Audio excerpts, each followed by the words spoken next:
Hello friends, स्वागत है आप सभी का ट्रेडर्स माइंड चैनल में। आज हम लोग पावर ऑफ कंपाउंडिंग इस टॉपिक पे चर्चा करेंगे, क्योंकि अभी एक दिन पहले ही सेंसेक्स ने 16,000 का लेवल क्रॉस किया है और ये जर्नी 1979 में 100 के बेस से शुरू हुई थी, जो अभी 16,000 पे पहुंच चुकी है।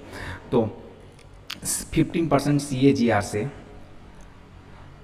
सेंसेक्स ने ये जर्नी क्रॉस की है। आप देखोगे तो यहाँ पे 1979 में 100 से शुरुआत की थी, उसके बाद ये देखो कंटिन्यूसली अप ट्रेंड में चल रहा है और बीच में rise and fall, up and downs movements होती रहती है। बट लॉन्ग टर्म ट्रेंड देखोगे, कंपाउंडिंग इफेक्ट देखोगे तो बहुत ही बढ़िया रिटर्न सेंसेक्स ने जनरेट करके दिया है। अब हम लोग इस वीडियो में क्या जानेंगे? इस वीडियो में मैं आपको 21 साल पुराने 3 डिफरेंट म्यूचुअल फंड जो एग्जिस्ट करते हैं लाइव मार्केट में, मैं अभी आपको दिखाऊंगा। जो मेरे रिलेटिव्स के हैं, उन्होंने कैसे परफॉर्म किया है और बीच में कैसा पेन उनको झेलना पड़ा था, वो भी मैं इस वीडियो में आपको दिखाऊंगा। अगर हमने टॉप पर खरीद लिया तो कितना टाइम लगेगा रिकवरी में, ये क्वेश्चन का आंसर भी हम लोग ट्राई करेंगे फाइंड आउट करने के लिए। सीप करना सही है या लमसम इन्वेस्टमेंट सही है, ये भी जानेंगे। डाइवर्सिफिकेशन क्यों ज़रूरी है और हमें रियलिटी में कितने CAGR एक्सपेक्ट करना चाहिए, क्योंकि क्या है ना, अभी लास्ट 1.5 ईयर से मार्केट बहुत तेज़ी से ऊपर जा रही है। तो हम लोग क्या करते हैं ना, जब भी इंटरनेट पे जाके कैलकुलेटर सर्च करते हो तो सीप में हम लोग क्या करते हैं ना, 20% CAGR, 25% के हिसाब से हम लोग देखते हैं, अरे 20 साल में मैं करोड़पति बन जाऊंगा, 15 साल में करोड़पति बन जाऊंगा। तो हमें रियल में कितने CAGR एक्सपेक्ट करना चाहिए, वो भी हम लोग जानने की कोशिश करेंगे। अब जो मैं आपको ये 3 म्यूचुअल फंड के बारे में अभी चर्चा करने वाला हूँ, उन्होंने वो खरीदा था, ट्रांजैक्शन डेट देखिए 2000 की साल में खरीदे थे और एक 1999 में खरीदे थे। अब जो ये 2000 में खरीदे थे वो टेक्नोलॉजी फंड थे, जब IT इंडेक्स, IT स्टॉक्स बहुत ही तेज़ी से ऊपर जा रहे थे, जहाँ पे इंडेक्स ही 80 टाइम्स हो गया था। वो तब खरीदा था 2000 की साल में। उन्होंने उसके यहाँ पे एक 500 यूनिट खरीदे थे और एक 1000 यूनिट खरीदा था। और जो तीसरा फंड है उनके पास में, ICICI प्रूडेंशियल इक्विटी एंड डेप्ट फंड, ये भी उन्होंने 385 यूनिट्स खरीदे थे 1999 में, ठीक है। और उन्होंने इसमें सब मिला के 20,000 रुपये इन्वेस्ट किए थे ICICI की ये फंड में, ओके। और उनका जो एक अलग फ्रैंकलिन का फंड है वो उन्होंने खरीदा था 1999 में। उन्होंने इन्वेस्टमेंट किया था 10,000 रुपीज़ का। उस टाइम पे उनको यूनिट एलोकेट हुए थे 10 रुपीज़ की NAV की प्राइस पे। अब देखो, इन्होंने ये खरीदा था 1999 में। अभी ये जो स्टेटमेंट आया हुआ है ये अभी उनके पास में पेपर फॉर्म में ही है, अभी उन्होंने डीमटेरियलाइज नहीं किया है।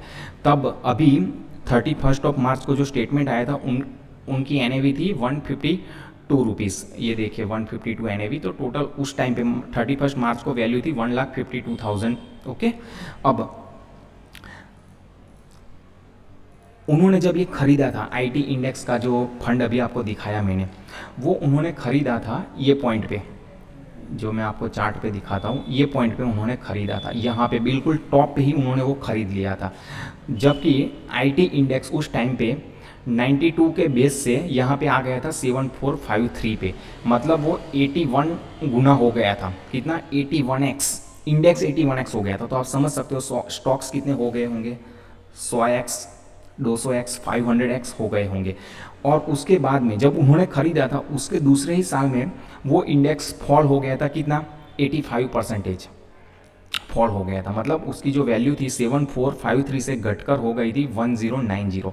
तो अब उन्होंने लेने के बाद ही उनकी फंड की जो वैल्यू थी वो करीबन 80 to 85% डाउन हो गई थी। और जब ये IT इंडेक्स ने ये अपना जो हाई फिर से क्लेम किया था वो 2013 में किया था, मतलब 12-13 साल के कंसोलिडेशन वनवास के बाद में इन्होंने अपने हाई को काटा था IT इंडेक्स ने, और तब से ये रैली चल रही है। अभी आप देखोगे तो कोरोना के टाइम में यहाँ पे जो फॉल आया था वो करीबन 10,500-11 हज़ार के करीब में ये आया था, वहाँ से भी ये 3.3x करीब बढ़ चुका है, मतलब 3 गुना हो चुका है। अब क्या ये ऐसा ही गिर सकता है ना बढ़ता जाएगा? क्योंकि लास्ट टाइम तो ये 81x हुआ था, अब इतना बढ़ सकता है कि नहीं बढ़ सकता वो हमें मालूम नहीं है। बट अगर आपने बिल्कुल टॉप पे खरीद लिया तो क्या प्रॉब्लम हो सकती है, कितना पेन झेलना पड़ सकता है। अब हम लोग रियल एग्जाम्पल जो है वो मैं दिखाता हूँ आपको लॉगिन करके। उसके पहले उनकी ये सीट मैं आपको दिखा देता हूँ, वो मैं आपको उधर लेके जाऊँगा तब दिखाता हूँ। ये देखो टेक्नोलॉजी फंड जो खरीद किए थे उन्होंने दो, एक में 500 यूनिट थी, एक में 1000 यूनिट थी, और ये जो तीसरा था वो प्रूडेंशियल इक्विटी डेप्ट फंड, ये था 385 यूनिट्स। तो टोटल इन्वेस्टमेंट था उनका 20,000 रुपीज़, जिसकी आज की डेट में करंट वैल्यू 3,27,849 रुपीज़ है। मतलब 20,000 रुपये जो इन्वेस्ट किए थे वो आज की डेट में 16 गुना हो चुका है, ठीक है ना, 21 साल के बाद में। बट बीच में क्या पेन आया था वो देखेंगे। और दूसरा जो उनका फ्रैंकलिन का फंड था जो अभी मैंने आपको दिखाया, वो 10,000 रुपीज़ आज की डेट में हो गए 1,78,000 रुपीज़। तो वो भी 17 से 18 गुना हो चुका है। अब मैं लॉगिन करता हूँ वेबसाइट पे, मैं लॉगिन करता हूँ ICICI की वेबसाइट पे।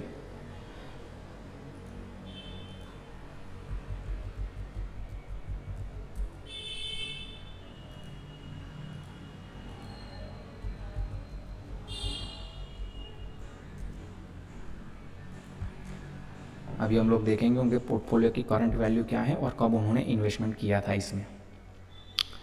तो पोर्टफोलियो की वैल्यू अभी देख लेते हैं हम लोग।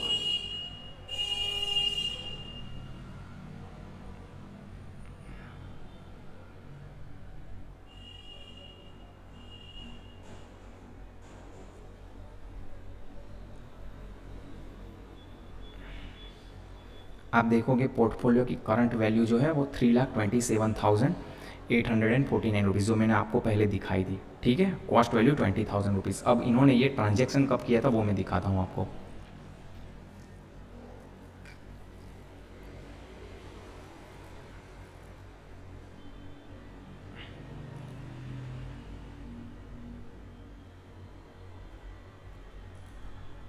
आप देखोगे तो इनके पास में दो टेक्नोलॉजी फंड है और एक इक्विटी एंड डेप्ट फंड है जो 2000 की साल में परचेस किया था और ये 1999 में परचेस किया हुआ है, ठीक है ना।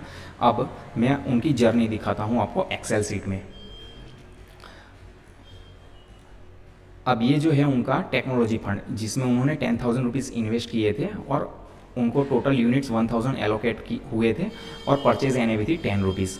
अब और ईयर था 2000। अब देखो जिस साल में उन्होंने लिया ना उसके सेकंड ईयर में मतलब 2001 में उसकी प्राइस हो गई थी 2 रुपीज़। मतलब NAV 10 रुपये में परचेस किया था, उसकी वैल्यू हो गई थी 2 रुपीज़।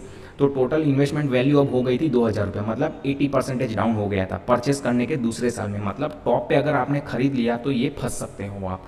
अब ये लमसम इन्वेस्टमेंट था, उन्होंने सिप नहीं की थी और उस टाइम पे तो सिप प्रचलित भी नहीं थे, तो वन टाइम इन्वेस्टमेंट करके उन्होंने छोड़ दिया था। बाद में देखो क्या हुआ उनके साथ में, 2 रुपया फिर 3 रुपये पे चला गया, फिर 10 रुपये पे चला गया, फिर 16 रुपये पे चला गया, 16 के बाद में फिर 5 रुपये पे आ गया। देखो फिर मतलब यहाँ पे उनकी वैल्यू हो गई थी 16,830 रुपये। कौन से साल में? 2008 के साल में, जब मार्केट वहाँ पे टॉप बनाया था। उसके बाद देखो फिर 67% डाउन हो गया था, मतलब 5,500 पे आ गया था। उसके बाद देखो 2010 में उसकी वैल्यू फिर बढ़ के हो गई 19,000 रुपीज़। उसके बाद देखो फिर एक फॉल आया, 25% डाउन हो गई वैल्यू। 2011 में 14,330 पे आ गया वैल्यू। उसके बाद देखो फिर वो बढ़ता गया बढ़ता गया बढ़ता गया, ये देखो यहाँ पे दिखेगा आपको बढ़ रहा है बढ़ रहा है बढ़ रहा है। उसके बाद में आप देखोगे तो 2020 में जो ये कोरोना के चलते फॉल आया था उसमें फिर 25% डाउन हो गया, मतलब 62,000 रुपीज़ अब हो गए थे 46,300 रुपीज़। उसके बाद देखो ये अभी लास्ट ईयर में जो फॉल के बाद में राइज हुआ है तब उसकी वैल्यू हो गई है 1,64,460 रुपीज़। मतलब NAV जो है वो 164 रुपीज़ है। तो CAGR जो है ये पूरे 21 साल में वो 13.86। ये CAGR के साथ में उनकी जो वैल्यू हो गई है 10,000 रुपये की, अभी हो गई है 1,64,000 रुपीज़। ओके, ये पहला टेक्नोलॉजी फंड था। अब देखते हैं दूसरा उनका जो इक्विटी एंड डेप्ट फंड था उसने कैसा परफॉर्म किया। तो यहाँ पे उन्होंने 5,000 रुपीज़ इन्वेस्ट किए थे, 385 यूनिट्स उनको मिले थे, 12.98 की प्राइस में 1999 में परचेस किया था। अब ये देखो 5,000 रुपीज़ 2 साल में हो गया था 3,775। मतलब यहाँ पे कितना फॉल आया था? 25% का फॉल आया था।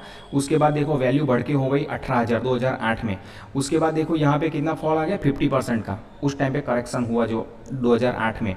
उसके बाद देखो प्राइस बढ़ रहा है, बढ़ रहा था और जो कोरोना में फॉल आया उस टाइम पे उनकी वैल्यू फिर 30% डाउन हो गई थी, 55,000 से 40,500 के करीब हो गई थी। और लास्ट में अभी जो राइज हुआ, ये वाला राइज है लास्ट ईयर का, उसमें देखोगे वैल्यू 81,159। CAGR कितना हो रहा है? 13.67।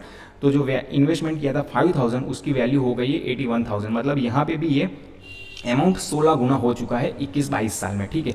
उनका जो फ्रैंकलिन इंडिया इक्विटी फंड है उसने कैसा परफॉर्म किया और कितना फॉल आया वो देखते हैं। 10,000 इन्वेस्टमेंट किया था, परचेज यानी भी थी 10 रुपीज़ पे परचेज किया था, और ईयर 1999 में परचेज किया था। अब ये देखो 10,000 की इन्वेस्टमेंट वैल्यू हो गई थी 9,510 रुपीज़ 2 साल के बाद में, मतलब 5% का फॉल आया था। उसके बाद देखो ये जो 2008 का क्राइसिस हुआ उस टाइम पे ये कितना डाउन हो गया, 40% डाउन हो गया, 47,000 से 29,000 के करीब वैल्यू हो गई थी।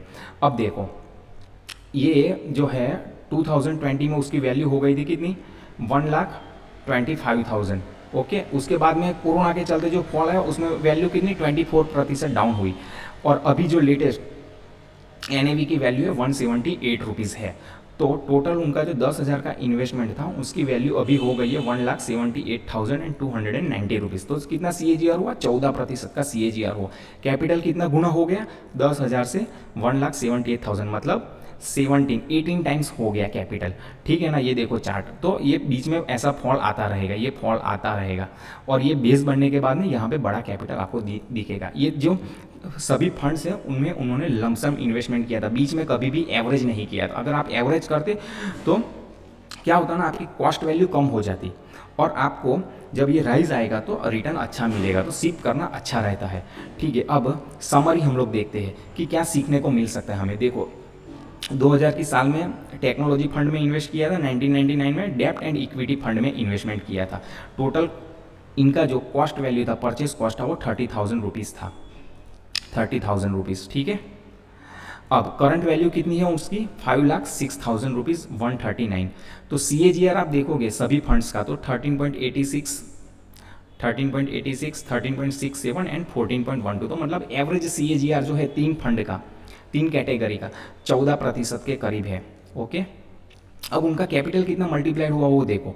तो टेक्नोलॉजी फंड जो था जिसमें एक बार 80% का फॉल आ गया था, एक बार 67% का फॉल आया था, एक बार 25% का, और एक बार 25% का फॉल आने के बाद भी कैपिटल जो है वो 16 गुना हो चुकी है यहाँ पे, ठीक है। इतना फॉल आने के बाद भी, बट कंडीशन क्या है, आपको बैठे रहना पड़ेगा, चिपक के बैठना पड़ेगा, आप निकल जाओगे तो फंस जाओगे। तो ये जो है इक्विटी एंड डेब्ट फंड वो 16 गुना हो गया, और ये जो है Franklin India equity hybrid fund वो 17.8 मतलब 18 गुना हो गया।